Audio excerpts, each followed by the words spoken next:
Hello and welcome back. I'm Arumba. Thank you for joining me. It's afternoon because I had to start late today, but let's play some more Korean Sweet Choson Turtles. Choson. It's not morning, but I'm still kind of like not awake. I didn't get my morning coffee, so I have a Mountain Dew, just one, with sugar.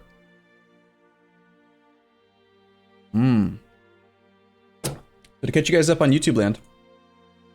We discovered some Jews. They're in here, and we're gonna go rescue them. That's something we're going to do. So we need to charter a trade company from, I think, either Mombasa or from Maravi, and then we'll use them as a staging ground to get up into Ethiopia so that we can save the Jews. We got to go save the Gideons. The Gideon cancer Jews. Alright, so our truce with Ming is coming up in October. Supply is kind of crap. Let's go down to this size army. Wait, what is my template again? 30 infantry, 16 artillery. Yeah, I suppose that's fine.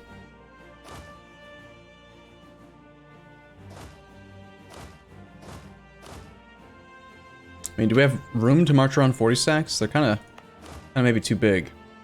Whatever. We have 252,000 manpower right now. I don't know how we're above our maximum manpower by so much. Oh, right, we have negative mandate. That's what happened. We were trying to do absolutism. So we passed a reform, and that's why we have really, really low manpower now. Maybe right now is not the best time to fight Ming. We have 40% fire damage and shock damage received.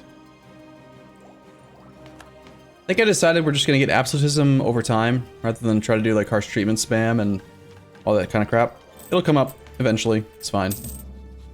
We can rival the Timurids, apparently. Spain, Ottomans, Timurids. Our projection is already maxed out, so. Reduced autonomy. We've reduced autonomy in a few places where we can. We're still waiting on the cooldown from when I had raised it recently. There's a number of these provinces that are at, they have a cooldown of like 1616. So in like 3 years, we can lower it in a lot of places. We gotta wait. Absolutism is nice. Lose 1,100 ducats and some manpower to gain war games, professionalism, yeah, it's totally fine. I don't care. You looked it up, and with Judaism harmonized, you get 15% institution spread. That's kind of nice. It's not really gonna affect us too much, though. I think we do just attack Ming. Let's see how we do, even with the mandate penalty. We'll split these stacks into 2 separate groups to try to avoid some attrition. Ming is already at war with the Timurids, so hopefully he'll just be distracted or dead. He has no friends. We have 2 diplomats back. I know I want to spy on Ayutthaya.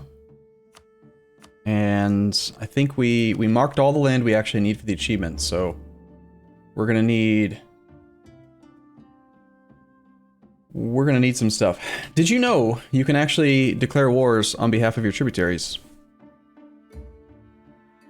Something I was considering before the start of the stream today is that we could return all of Oirat's cores to him from Uzbek, just so that our tributary has more development.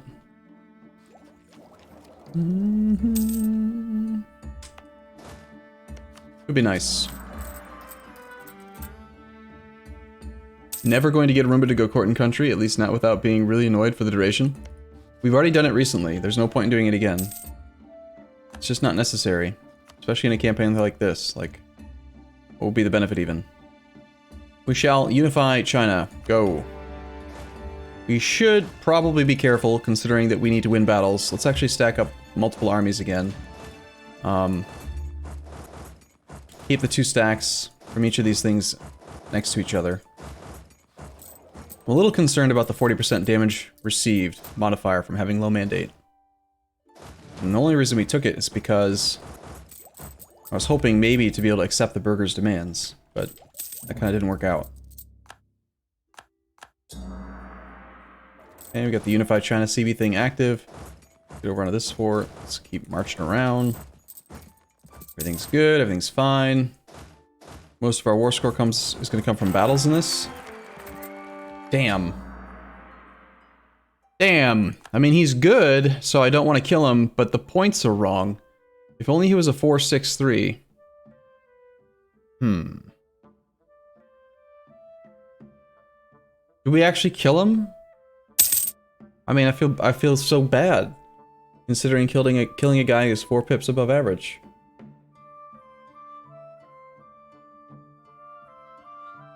I don't know. I think maybe we wait. Maybe we just keep this guy and... There's still time. You got a ship with 4 dip guy, that's a good enough. Someone checked the file. Someone checked the file and said you need to have 6 diplo points in order to be able to get it.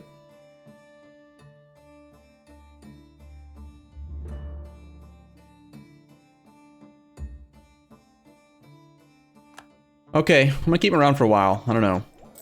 Al Masso, thank you for your donation, sir. Simply nice you are here, dude, with the lovely content. Thank you. Got some good generals. Here's that Emperor Hang has possible advisors +1. It's a 13 pip leader, kill that babby. I think that he's good enough that we'll just keep him. We have plenty of time to try to get that other achievement. We don't need to get it right now. So I think we just be happy with the fact that he's pretty thoroughly above average. You know? Let's get one of our better generals over here. Let's have Mr. Longtime Lurker can go here. We are down in general right now. Our tradition's not great. What do we need the dip for? Again, someone has mentioned in chat, they checked the game files, and in order to get the ship durability ruler trait, you have to have 6 diplo skill. That's what they've said. Oh, it's not that you get... Okay, so you can still get it. You don't have to have 6 dip. It's a multiplier to the likelihood. That's more interesting. More likely, I think, than just saying you have to be at 6. So yeah, there's no reason to kill why you know have 6 dip. But in hindsight, or in future sight, if they could just go ahead and spawn with 6, that'd be pretty cool. We are fighting a battle, okay? Lose mandate or lose lots of money. It's a lot of money.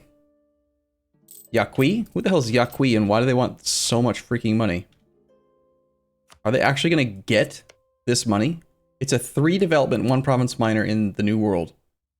We shall send our finest gifts. Yaqui is in many ways the ideal model for a tributary state. That's so much money. They're not going to get it either. I think the money just disappears into the void. So dumb. I gotta check in the ledger. I'm curious now. Yaqui, do you get like 3,500 gold? Nope. It's just been dumped into the black hole of the Korean Bay or something. I don't know. Corrupt viceroys. That's fine.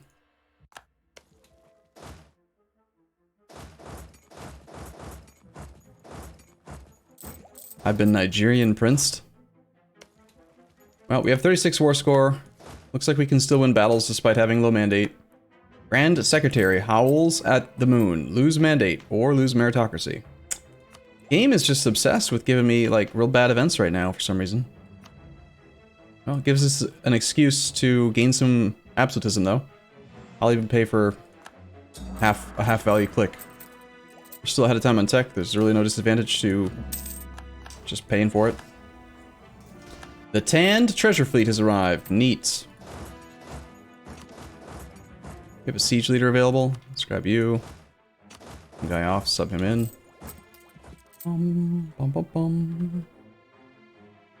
Said that an event would happen for them?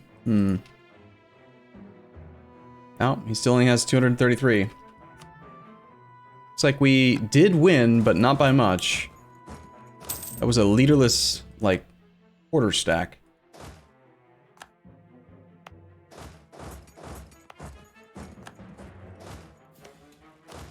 It appears that the Timurids are helping out with some of our battles. And competing for carpet siege targets.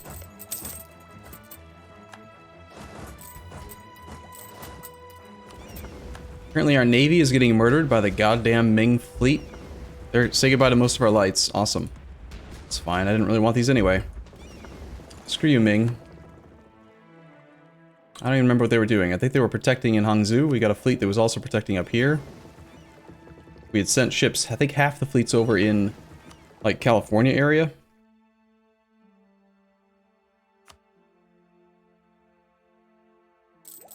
Let them repair for a little while. Wu Chang has fallen. Okay, we have 67 war score. Bum, bum, bum, bum, bum. Let's have these guys go here. You guys go over here. It's just really annoying that Ming has like one port, and yet he still has all of his damn combat fleet, including a heavy flagship. He has literally one port. Oh, can you explain how stack wipes happen and why you sometimes say you cannot lose a fight during the first 12 days? Because an overrun can make a battle last less than 12 days, but a regular fight will fight for 12 days regardless of morale being at 0. First 12 days of combat have to resolve. If you can get their morale down to 0 across the board, all of the morale of every single unit in the entire army to 0 within the first 12 days, then that's a morale stack wipe. But in the context where, like, I know that I can't die, it's because there's just too many men that even if they only have 0.5 morale because they were drilling or something, there's just no way they can all get down to 0 in those 12 days, so I know that we won't be stack wiped. And that it's just impossible to happen. Yeah, an overrun is when you have 10-to-1 ratio. That's correct. So, 68 war score. Obviously, we're going to definitely take his last port, because screw him. We didn't take this last time because he had made that his capital. Because we isolated it from the rest of his country, he moved his capital to here, which means that now the extra war score cost for taking the province is here.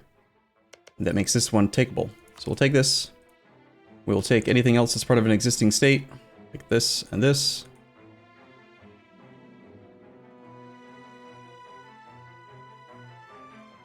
And then beyond that, I wouldn't mind taking some of his forts.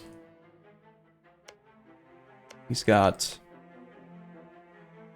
forts here and here, but they're occupied by Timurids. Guess we take Wuchang. I think at this point we do want to just be mean and split them up into as many little exclaves as possible, because it's funny.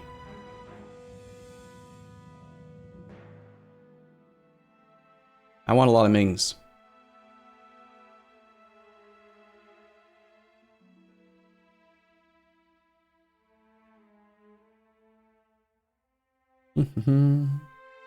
Dear Lord. What happens to AI ships that lose all ports? You cannot have sailor generation at all if you have no ports. So he can't. He'll have no fleet basing range, right? Yeah, when you hover over a sea tile while you have a ship selected, it says supply ships reach 27 out of 180, and then it says Jeju. That's like the closest port to them. So there's no supply range. So he just can't have, his ships will all attrition to death. Also, he will have a naval force limit. I think because all nations just have a base naval force limit, regardless of having a coastline or not.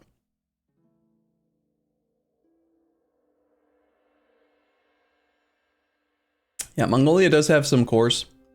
We could do those. And let me scale that one back then. I just want him to agree now, because I'm not going to try to compete with the Timurids. Their occupations are going to make it annoying for me. This is fine. We can always come back again soon.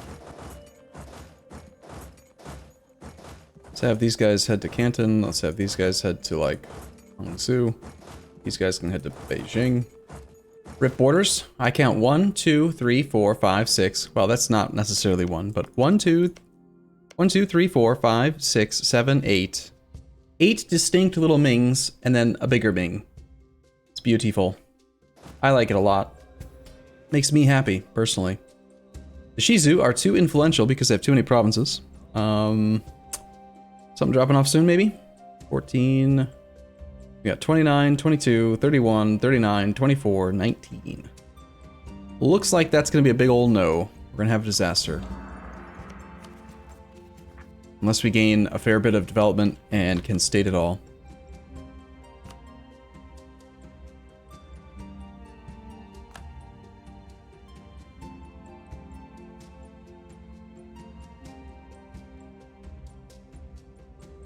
It takes so much of an opinion hit now for revoking a single province.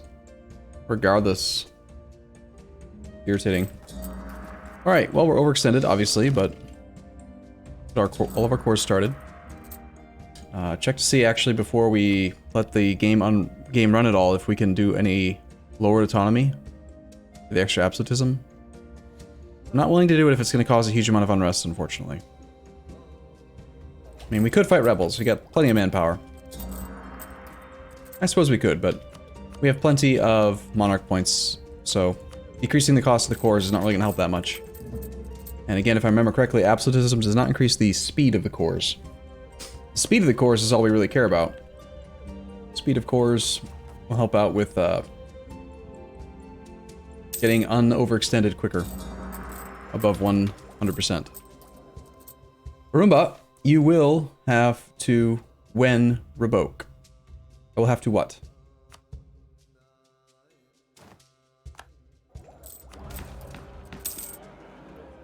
Time for a new debate. We just went back down to 5 merchants. That's fine. Probably do either the colonist again or... Let's see, how are we doing on advisor costs? Advisor costs are high again. I think we had a trait on our previous guy. We had well advised on him. We don't have it on this guy. Not well advised. What's the name of the other trait? It's similar to well advised, but it gives minus 20% advisor costs. So we could do advisor costs. Or... we don't care at all about missionaries. It's either... yeah, well connected. Yep, that's what I'm thinking of. Culture conversion cost could actually be good if we want to expel minorities, but with only one colonist. I think that I'd rather just have another colonist.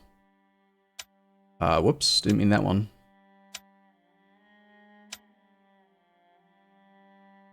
Any opportunity that we get to just like raise autonomy with these clicks is actually really good for us. We'll do some... a little bit of money is okay. Couple admin clicks, no big deal. Okay, out of curiosity, are we any closer to getting these derps over here to becoming tributaries? Negative 1,559 reasons. If we bordered him, it would take away 1,493 of those. But that's not going to be enough because he's got so much development. Songhai is at 1,556 versus 1,564. I think let's send a colonist over here. To like Dahomey, next to Dahomey. And then that way we can maybe, shoot, Dahomey. That's Venice, that's not Songhai. Let's colonize here so we border Songhai. And we might be able to make them into a tributary. Be kind of cool. Yeah, tributary, we're doing tributaries for making Chad happy, and then also because it gives us mandate growth. We're at 0.07 per month. We've got devastation, and actually, now that I think about it, all this land over here should be cored. We should take the time to dev away the devastation, and then also build our forts that I've forgotten about. Or did we already do the forts?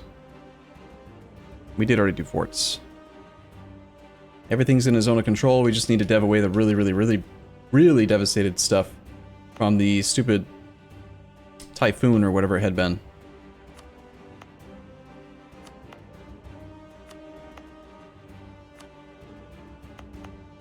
Stuff that had hit them earlier. Development cost of 15. Well, that's pretty good. No, that's not correct. It has 15.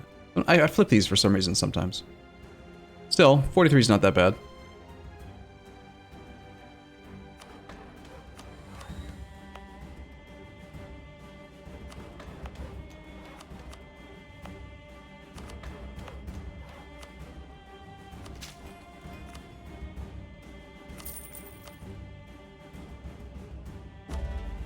Okay, devastation's pretty much eradicated. That'll help out a little bit. The new Ming lands does have some devastation. Let's wait till the cores are done and then we'll check on Fort Zone of Control. You can't develop while you're coring, so we just gotta wait and see.